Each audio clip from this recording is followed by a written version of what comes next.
My name is Mae Henderson, and I still remember the day my son Caleb walked across that graduation stage like it was yesterday. The sun was high, the air hot enough to melt my lipstick, and my heart, it was floating somewhere above the clouds. He looked so handsome in that navy blue gown, gold tassels swinging as he shook hands with the dean. 4 years of college. 4 years of me working double shifts at the diner and taking night cleaning jobs to make sure that boy never went hungry. When they called his name, I screamed louder than anyone, "That's my baby!"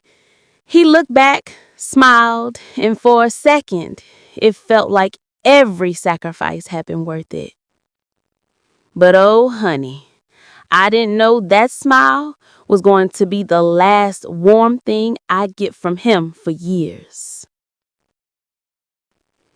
That same night, I cooked his favorite dinner: fried catfish, cornbread, and mac and cheese. I even pulled out the old china I'd been saving for special occasions.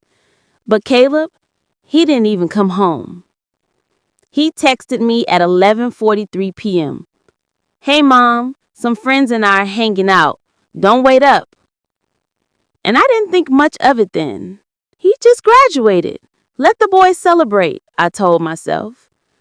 But days turned into weeks and weeks into months. My baby, the same one who used to call me every night before bed during freshman year, slowly faded away. At first, it was small things. He stopped texting good morning. Then he stopped answering calls. Then suddenly, his number was no longer in service. I tried reaching out through Facebook, no reply. I even called his best friend Marcus and he said, "Oh, he's busy, Miss May. Got a new job in the city, big company and all." Busy. That's what they all say when they don't have time for love anymore. Every night, I sat at my kitchen table, phone in hand, waiting for his name to flash across the screen. I'd whisper a prayer. "Lord, just let my boy be safe. Let him remember who raised him." My neighbors used to say, "May, let him live his life." But they didn't understand. Caleb wasn't just my son. He was my reason to keep breathing. 2 years passed. Birthdays came and went. Christmas, Thanksgiving, even my own 60th birthday. Silence. I sent him a card every holiday, wrote my number inside, told him I missed him, never got a reply. I figured maybe he was too ashamed to call, or maybe life had swept him away. Until one afternoon, 3 years later, I got a phone call from an unknown number. When I picked up, I heard a familiar voice, soft but shaken. "Hey, Mom, it's me." For a moment, I couldn't speak. Tears filled my eyes before words could. "Caleb? Oh, baby, is it really you?" He laughed nervously. "Yeah, been a while, huh?" "A while," I said. "3 years, Caleb. 3 long years." There was silence on the other end, the kind that stretches across miles and breaks your heart piece by piece. Then he said it. The reason for that call. The reason my son, who'd forgotten his own mother, suddenly remembered my number. "Mom, I'm trying to buy a house, but I need help with the down payment. The bank said I need a co-signer, someone with stable credit." And just like that, 3 years of pain boiled up behind my eyes. I wanted to scream. I wanted to tell him about every night I cried into his old hoodie, every prayer I'd whispered for him. But all I could do was whisper, "So that's why you called." He stayed quiet. "Mom, please," he said. "It's just a little help. You've always been there for me." And that's when I realized he still thought I was the same woman, the same soft-hearted mother who'd do anything for him, no questions asked. But I wasn't that woman anymore. The world had changed me. His silence had changed me. And for the first time in my life, I wasn't sure if love meant saying yes or saying no. Didn't sleep that night after his call. My mind ran through every version of that boy. The smiling child who brought me dandelions from the yard, the teenager who swore he'd buy me a house one day, and the man who forgot my number for 3 long years. And now he wanted help buying his house. I must have sat by that kitchen window till the sky turned gray. The old clock ticked like a heartbeat, slow and steady, reminding me that morning always comes, even when your heart ain't ready for it. By 8 a.m., I was still in my robe when I heard it. A knock on the door. 3 soft knocks. Then a pause. Then another. For a second, I froze. It couldn't be. But when I opened the door, there he was. Caleb. My son. My boy. He stood there in a crisp white shirt, holding a paper cup of coffee and a forced smile. His hair was shorter, face sharper, the soft baby fat long gone. But his eyes, those were still the same eyes I used to kiss goodnight. "Hey, Mom," he said softly. "Can I come in?" For a moment, I just stared at him, as if my mind was still catching up to my heart. Then I stepped aside. "You remember where the kitchen is?" I said. He walked in like a guest in his own childhood home, looked around like everything was smaller than he remembered. I noticed how he avoided my eyes. "You redecorated," he said, looking at the new curtains I bought last year. "Mm-hmm," I replied. "Had to do something to fill the quiet." He chuckled awkwardly and sat down at the table, the same one where he once did his homework. I poured him coffee, my hands trembling slightly. When I placed the cup in front of him, he said, "You didn't have to, Mom." "Old habits," I said. "Hard to break." There was silence, the kind that hums loud between two people who used to talk about everything. Finally, he cleared his throat. "So, how have you been?" I looked at him, really looked at him, this man who'd once been my baby. "I've been surviving, Caleb. You know, the way mothers do when they don't hear from their children." His smile faded.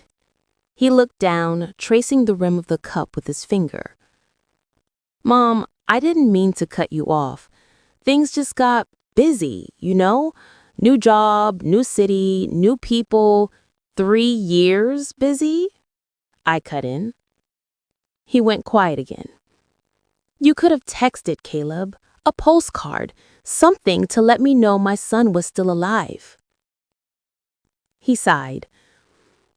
"I know, Mom, I messed up, but I'm here now, right?" I let out a soft laugh, bitter and low.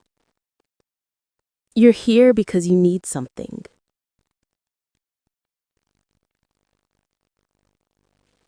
He looked up then, guilt flickering across his face. "It's not like that." Then what's it like? I asked. You disappear for years, don't call, don't visit, and suddenly you remember me when the bank says you need my signature? He opened his mouth, but no words came. Just that same silence. The same silence that had lived between us for years. I leaned back in my chair, crossing my arms. You know, Caleb, there were nights I thought you might be dead. That maybe I'd find your name on the news. But then I realized it wasn't death that took you. It was pride. He swallowed hard. Mom, I didn't mean to hurt you. I just wanted to make it on my own. I didn't want to feel like a kid who still needed his mama. You're always going to need your mama, I said. The problem is you forgot what needing someone means. He stared at me, eyes glistening, whether from guilt or shame, I couldn't tell. Then he pulled out a folder from his bag and placed it on the table. Inside were papers, mortgage contracts, loan documents, numbers and figures. Mom, I found a house. It's perfect, but I can't get it without a cosigner. I've already saved most of the down payment. I just need your help this one time. I stared at those papers like they were ghosts of every bill I ever paid for him, every sacrifice, every sleepless night. And what happens after you get the house? I asked. Do you ghost me again until the plumbing breaks? He winced. No, Mom, I swear it's different now. I'm getting married soon and I want you to be part of it. I want to fix things. Married. The word hit me like a cold wind. Married? And you couldn't even call to tell me? He rubbed his temples. It all happened fast, Mom. I didn't know how to. You didn't know how to be a son, I said softly. That's what you mean. There was another long silence. Only this time, it wasn't heavy with anger.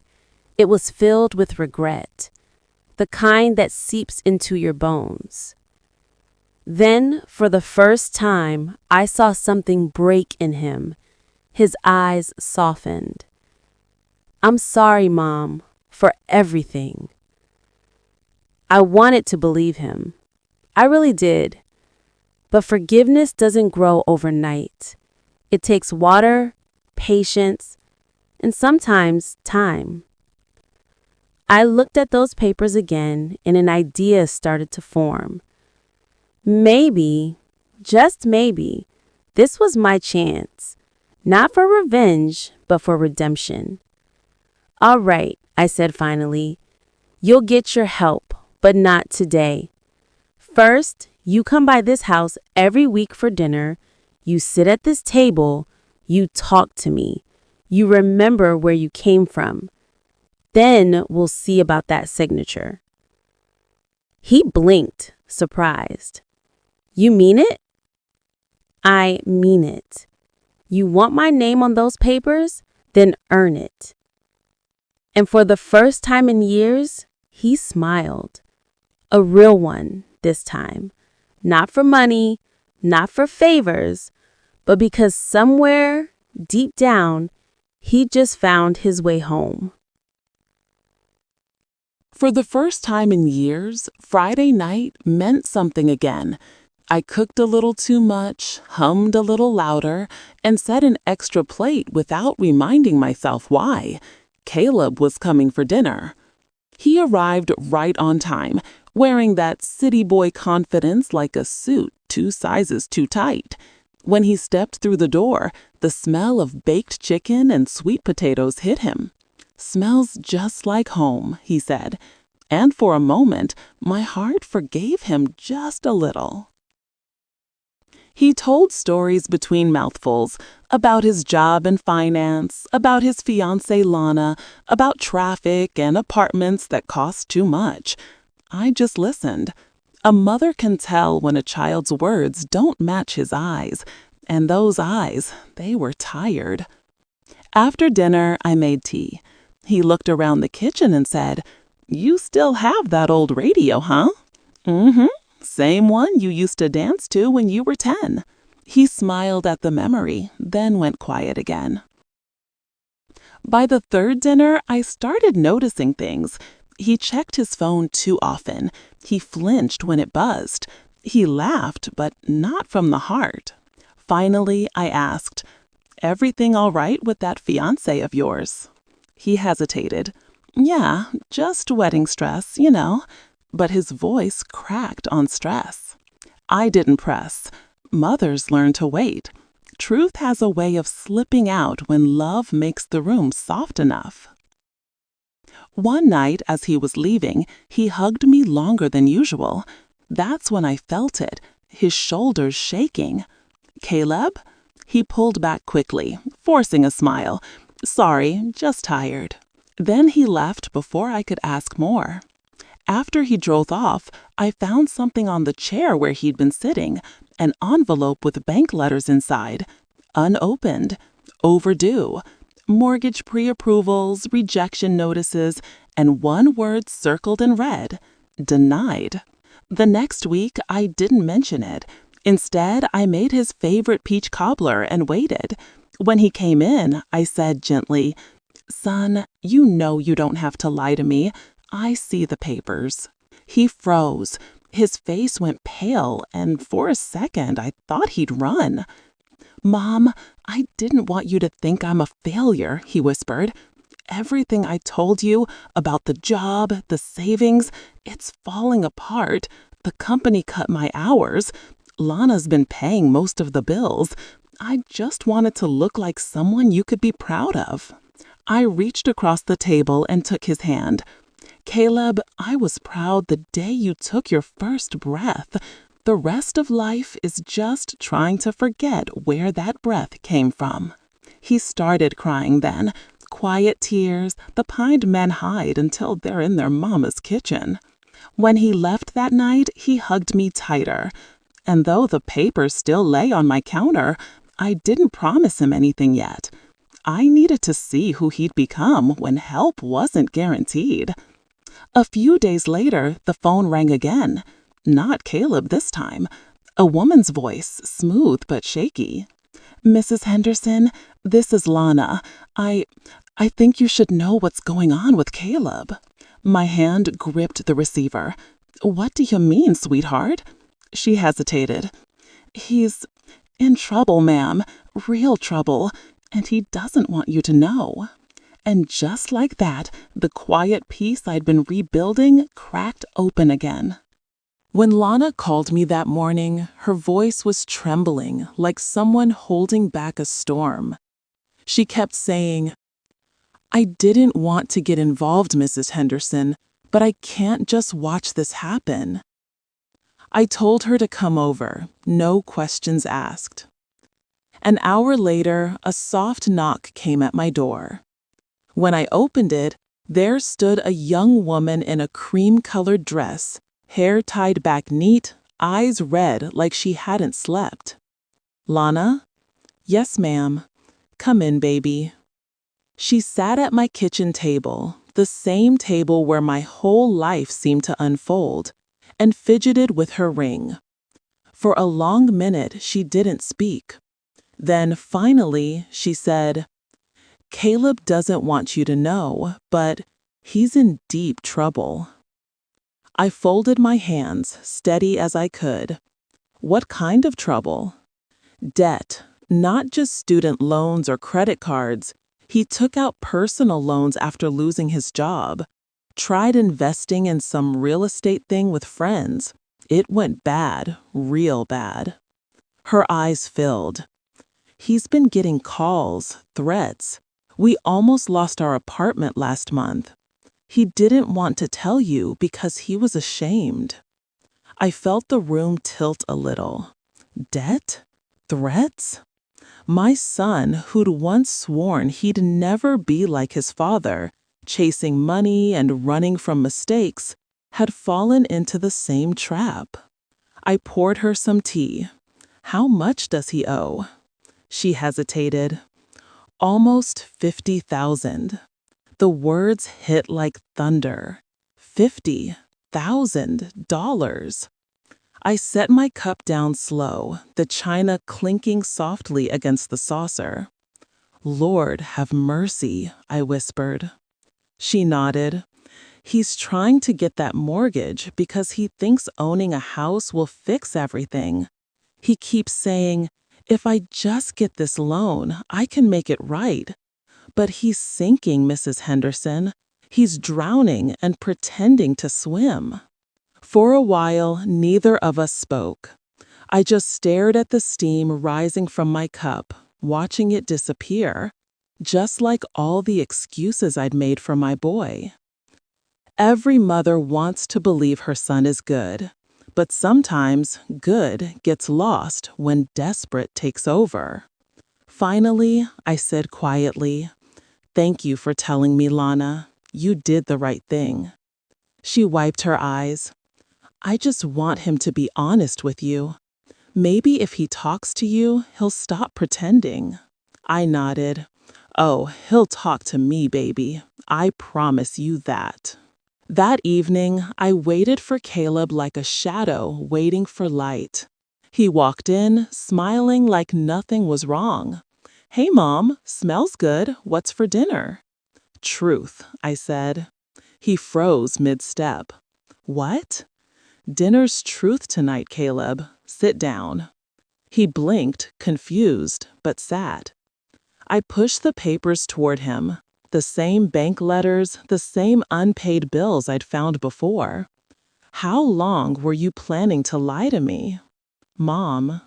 "Don't mom me." Lana called. His face drained of color. She what?" "She told me about the loans, the threats, the bad investment." I leaned forward. "You think I raised you to lie your way through life? To drown in silence?"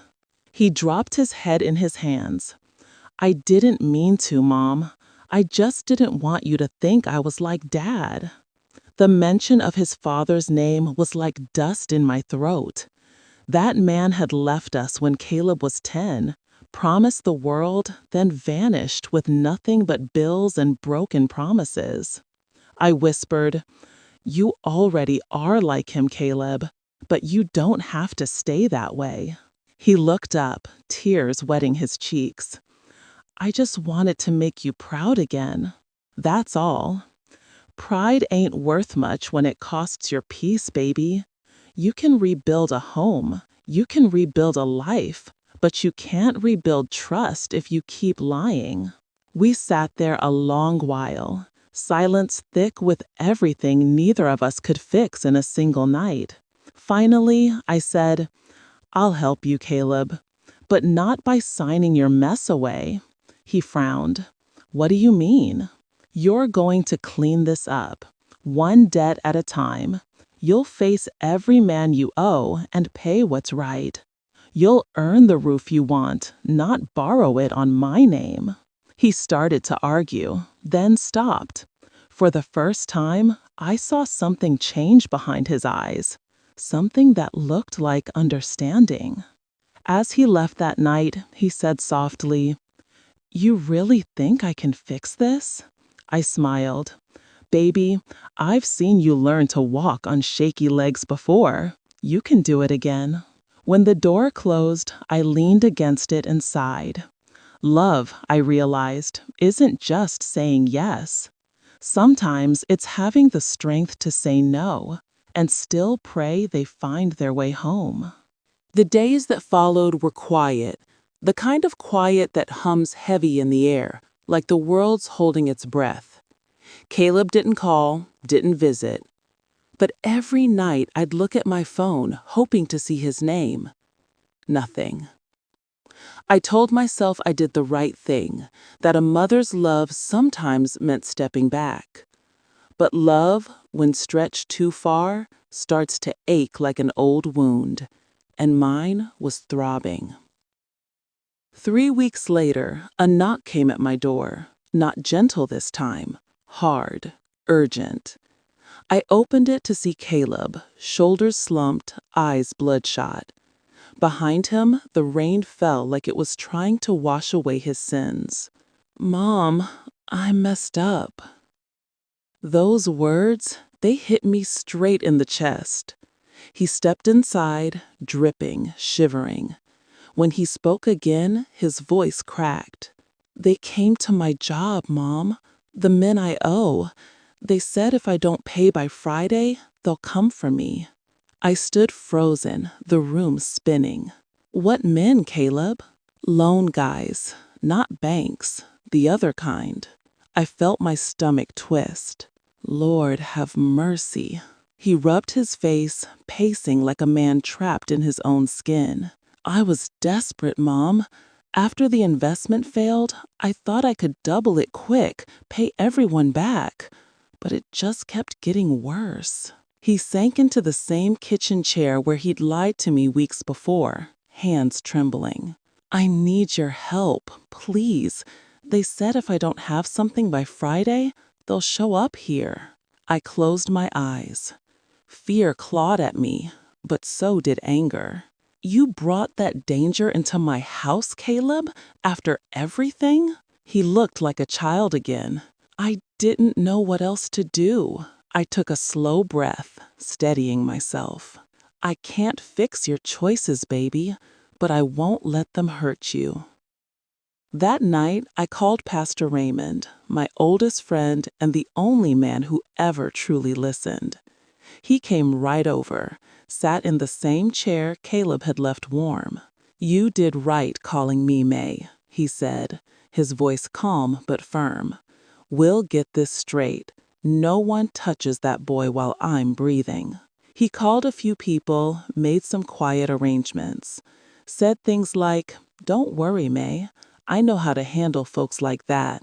But even as he spoke, my heart wouldn't settle, because this wasn't just about money anymore. This was about the cracks between a mother and son, cracks that money had only widened. Thursday came. Rain again. Always rain when life's about to turn. I stood by the window, watching the street, when 2 black cars rolled slow up the hill. My knees went weak. I whispered, "Oh Lord, not today." Caleb was inside, pacing. He saw them too. "Mom, go to the back," I said. "But now." The doorbell rang, once, then twice. Each ring louder, heavier. I opened it. 3 men stood there. One smiled, not the kind of smile that reaches the eyes. "Afternoon, ma'am. We're looking for Caleb." "He's not here," I said. "That's funny," the man said, leaning on my doorframe. "His car says otherwise." My hands shook, but I stood tall. "You need to leave. We just came for what's owed." Before I could speak, Pastor Raymond's truck pulled up. He stepped out slow, rain dripping from his hat brim. "That'll be enough, gentlemen," he said, calm but sharp. "This isn't how you settle things in this town." The men looked him up and down, maybe saw something in his eyes that told them not to push it. After a tense pause, they backed off. "Tell your boy time's running out," one said, before they drove away. When they were gone, I turned to Caleb. He looked broken, not from fear, but shame. "Mom, I'm sorry." Tears burned my eyes. "Sorry don't erase danger, baby. It don't erase lies. You're going to fix this. You're going to face every man, every debt, and I'll be right here. But I won't save you from your own fire." He nodded, sobbing. For the first time, I believed he meant it. That night, as he slept on the couch, I sat in the dark, praying. I asked God for strength, Not for him, but for me. Because sometimes loving your child means letting them walk through their own storm and praying they find light before it's too late. Friday morning came heavy and gray. Thunder rolled low, and the air smelled like wet earth and bad memories. Caleb hadn't slept all night. Neither had I. He sat at the kitchen table, staring at the same bills, the same names written in red. His hands were shaking, but his voice was steady when he said, "I'm gonna face them, Mom." I nodded slow. "That's what a man does, baby. He faces what he's broken, not just the money, but the truth." We drove together to the diner on Main Street, the one where half the town knew your name and the other half knew your business. The men were already there, sitting in a booth like vultures dressed in leather and gold. One looked up and smirked. "Well, look who decided to show." Caleb swallowed hard, stepped forward. "I don't have it all yet, but I'll pay you, every cent. Just give me time." The man laughed. "We've heard that song before." Before I could blink, Pastor Raymond walked in, again, right on time. He took off his hat, nodded to the men. "Morning, gentlemen. You've had your fun. Now you'll take this." He slid an envelope across the table. "Half to debt. The rest comes when he starts working for me. You got my word."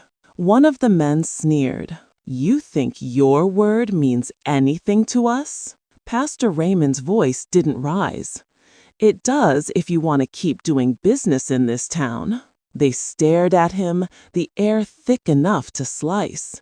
Then, slowly, the leader reached for the envelope. "Fine, but if he misses even a day—" "He won't," I cut in, my voice like steel. "He's got more to lose than money now." The man's smirk faltered. He nodded once and stood. And just like that, they were gone, ghosts leaving the diner's shadow. Caleb sank into the booth, face in his hands. "I can't believe you did that, Pastor." Raymond smiled. "You can pay me back with sweat, not fear. There's more honor in a shovel than a lie." Then he turned to me. "Mae, this boy's been carrying more than debt.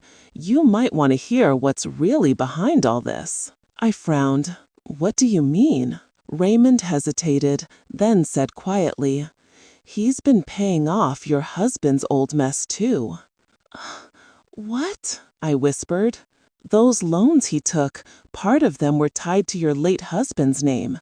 Man had debts in places you never knew." Caleb looked up, eyes red. "I found out last year. I didn't want you to know, Mom. I thought I could fix it. I wanted to end his shadow over us." Tears blurred my vision. "So you went broke trying to clean up his sins?" He nodded. "I just wanted to free us, Mom, once and for all." My heart broke all over again, but this time it wasn't from anger. It was pride, twisted and raw. I reached across the table, took his hand. "You could have told me, baby. I've carried that man's ghost long enough. You didn't need to carry him too. I was scared you'd hate me for being like him." I smiled through the tears. "Oh, Caleb, you ain't him. You made bad choices, yes, but you faced them. He never did." The diner was silent except for the sound of rain against the window. Soft, steady, forgiving. "We'll fix this together," I said. "Not as a debt, not as a burden, but as a new start." That night, when we got home, I cooked his favorite, pot roast with rosemary and carrots, the kind that fills the house with warmth. He laughed for the first time in months, real laughter, not the tired, guilty kind. We sat together, eating slow, both knowing the storm had passed, not just outside, but between us. I looked at him and thought, sometimes love isn't about saving someone. It's about standing beside them while they save themselves. It's funny how peace doesn't come all at once. It creeps in, like sunlight through an old curtain, a little at a time, warming the cold corners you forgot existed. That's how it was for me and Caleb. We didn't just fix things, we rebuilt. Slow, honest, one conversation, one mistake, one prayer at a time. Months passed. Caleb started working with Pastor Raymond, fixing fences, cleaning lots, laying down new roots. His hands, once soft from city work, grew rough again, but every scar told a new story, one of redemption. He'd come home every evening, smelling like sawdust and rain, smile faint but real. And every night, we'd eat together at that same kitchen table where all our storms had started. "You proud of me yet, Mom?" he'd tease, eyes shining like a boy again. I'd smile and say, "I've always been proud, baby, just needed you to remember who you are." One Sunday after church, he handed me a folded piece of paper. "What's this?" "Read it," he said, grinning. It was a receipt for his final payment, all the debt gone. Every dollar he owed, paid with sweat, time, and truth. I looked up, tears burning my eyes. "Lord have mercy, you did it." He nodded. "No, we did it. I couldn't have without you." He hesitated, then pulled another paper from his jacket. "And there's something else." It was a property deed, small house just outside town. Nothing fancy, but it was his, bought clean, no mortgage, no tricks. "I named it Mae's Place," he said softly, "for you." I couldn't speak, my throat locked, tears spilling before I could stop them. He reached out, took my hands. "I wanted you to have a home that didn't come from anyone's lies, not Dad's, not mine, just love." I smiled, shaking my head. "Oh, baby, this world don't give out many miracles, but this right here, this is one." The day we moved in, I watched him hang a little wooden cross by the front door. Same one I'd given him when he left for college all those years ago. He'd kept it through the silence, the debts, the running. He looked at me and said, "Guess I finally came home, huh?" I laughed softly. "You didn't just come home, Caleb. You found it." Now, sometimes I sit on that porch swing at sunset, listening to the crickets and the wind. I think about how far we fell, how much it hurt, and how somehow love found its way back through all that wreckage. I whisper to the air, "You did good, boy." And somewhere deep down, I swear I can feel the world smiling back. Because maybe home isn't a place. Maybe it's forgiveness. Maybe it's the quiet after the storm. Maybe it's the sound of your child finally calling you mom again.